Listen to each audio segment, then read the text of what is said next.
Nebbia la valle, nebbia la montagna, nella campagna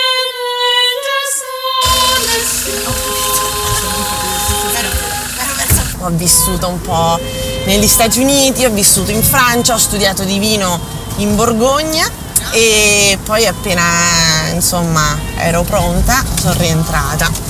Non è stato bravissimo, ci ha dato la passione e ci ha lasciato poi libere di viaggiare, studiare altro, vivere fuori, però poi in verità il senso di appartenenza e la passione, la necessità, l'attaccamento al luogo è troppo forte per poter fare altro. Le mie vacanze quest'inverno le ho passate in Patagonia per fare una vendemmia in Patagonia, quindi per allontanarmi da Casa Pepe, però per rimanere nel mondo del vino e per vinificare a marzo, che è proprio una roba strana.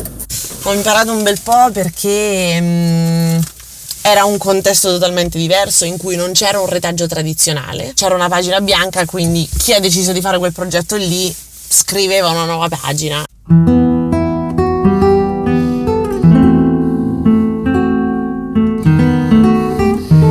Abbiamo appuntamento con Emidio Pepe all'Hotel Michelangelo di Teramo. Il modernissimo Hotel Michelangelo sorge su uno spalto squallido e nudo, ancora ingombro di catenacci. Ha qualcosa addirittura del bunker. Emidio Pepe arriva all'Hotel Michelangelo con sua moglie Rosa. Sono vestiti unisex, sembrano due ragazzi. Rosa è professoressa a Teramo, nativa di Montorio al Vomano, insegna applicazioni tecniche femminili. Anche la casa e la cantina a Torano sono up to date, ma stranamente è solo un'apparenza. Lo aiutano suo padre Giuseppe e la moglie e qualche ragazza del paese. Le vigne sono sue e le coltiva direttamente piantando i filari, allacciando, potando, tutto lui e suo padre. Pigia di raspa a mano. È un po' più delicata che con i piedi, infinitamente più delicata che con qualunque tipo di macchinario.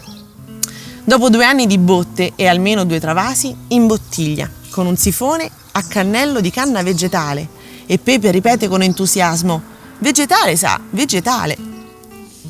Poi accatasta le bottiglie e le lascia così, nella catasta, un altro anno. Poi le stappa e le ritravasa una per una in altre bottiglie.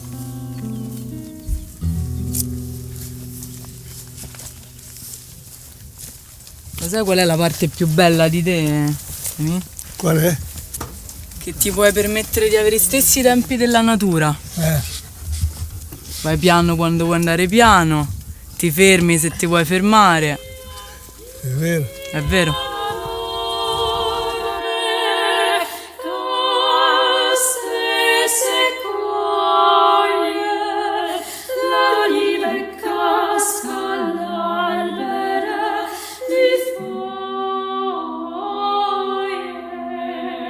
Questa è stata piantata nel 66. Sono delle piante che hanno resistito in qualche modo molto bene all'età, hanno ancora una bella vigoria. Chiaramente ci sono dei quantitativi di produzione molto molto bassi, però insomma la pianta adesso sta germogliando per bene in maniera molto calma, quindi insomma. Che rapporto hai tu con la pergola come sistema Mi d'allevamento? piace tantissimo. Piace tantissimo perché innanzitutto non è una forma di concentrazione, cioè la pergola è una vigna ad ampissimo respiro. Per me è anche bellissimo il fatto che ci si gira tutto attorno alla pianta. Sul nodo qual è il primo? La prima fertile? Sì, la prima fertile. Solitamente su un capo a frutto di 8 potrebbero essere fertili tutte quante. Solitamente la 3, la 4, la 5 e la 6 sono sicuramente sempre fertili. Quindi è un po' un discorso ad M. Ok. Noi siamo molto molto attenti su tutto il lavoro che facciamo attorno alle potature. Faccio in modo che tutti i ragazzi contino ogni gemma che lasciano. Tutti potate? No. Spiega questo. Già cambiato fatto, anche no. Il terreno principalmente com'è qui, se senti paradossalmente alcune volte nel suolo senti degli odori di riduzione, così come nel vino, che qua non ci si sente perché è un terreno, un suolo molto areggiato che profuma di buono e è argilloso? In funzione, ma sì, c'è una grossa parte di argilla.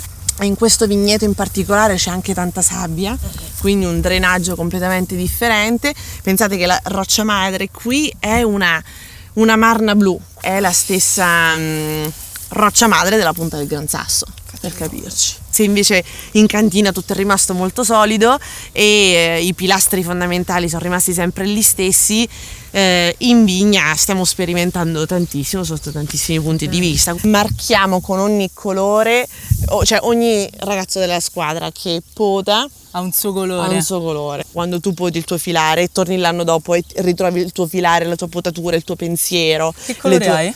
Io il bianco. Nero Lorenzo, blu è Luca, verde è Benedetta, giallo è l'altra Chiara, c'è un'altra Chiara e così via. Preferiamo pensare la potatura molto bene piuttosto che dover venire a sfogliare o a preoccuparci delle malattie dopo. Nell'azienda in cui io ho lavorato in Borgogna, loro lavoravano i 17 ettari che avevano esclusivamente con il latte e questa sensibilità mi ha particolarmente colpito e quindi è stata una delle prime cose che appena sono rientrata ho iniziato a fare. E l'idea è che proprio il latte insieme all'acqua chiaramente alla luce del sole e questi iniziano a fermentare, quindi abbassano il pH della foglia e il fungo o il crittogamico fa un po' fatica a svilupparsi su una superficie un po' più acida. Sai, quando tratti le vigne con lo zolfo brucia un po', bruciano gli occhi, quindi ci si va dopo, però magari è meglio aspettare 2 o 3 giorni. Invece sono tutti contentissimi ad entrare nel vigneto a lavorare subito dopo il trattamento col latte perché la vigna profuma. Nebbia la valle, nebbia la montagna, nella campagna non sa nessuno. Che vuol dire tramandare? Vuol dire tramandare il lavoro che avrei dovuto fare io, faccio fare un altro. E o no, tu sei contento di come hai tramandato alle generazioni dopo? Sì, Come gliel'hai insegnato? Alle figlie, alle nipoti? ma tu ti sapevi questo? Cosa sapevi? Se è stato insegnato oppure no? Tu ci stavi. Sei soddisfatto? Certo. Da rigirare la domanda. Capito? Se coglie l'olive casca all'albero di fuoco. E se lo ricorda questo incontro con vari soldati? Com'è? Sì. Come no? Raccontacelo. Adesso ce lo racconti. Ora 3 ore di intervista. È memorabile perché gli fece gli spaghetti fatti in casa, che lui non aveva mai mangiato, gli spaghetti fatti in casa con le pallottine.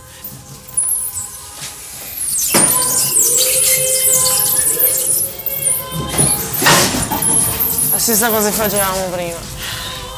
Ma più che altro un vizio di famiglia, Chia? Hai visto là sopra che c'hai? Vizio di famiglia.